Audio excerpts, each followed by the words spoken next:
Hello everybody. Welcome back to the gamer station. Putting in an NVMe today. So, I have two NVMe slots. One right there and I think, yeah, another one right there. Let me go look at the manual. It is a PCIe SSD, so it doesn't really matter which one I put it in. So I'll put it in one. I need to move my stand off real quick. That stand is off in there.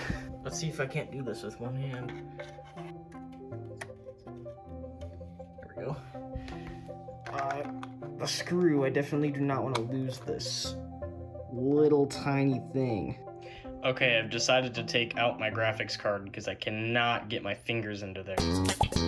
Okay, I got the screw in, Jesus. Yay! Plugged in the silly, no blow up. Why would it blow up? I just shoved an SSD in there. Never put on my side panel. I never really did any research on if you could. Just clone. So. ISO settings.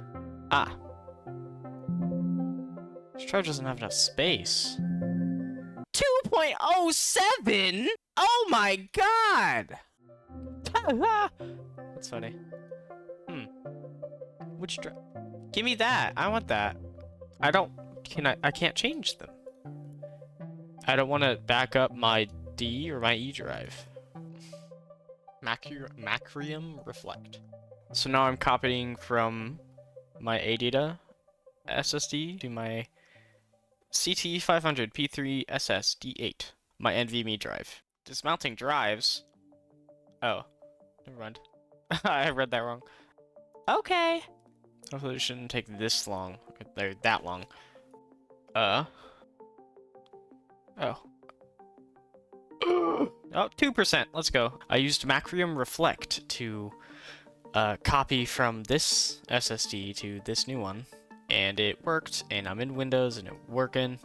I used the 30-day free trial for Macrium Reflect, but you can probably download the old free version. Bye-bye!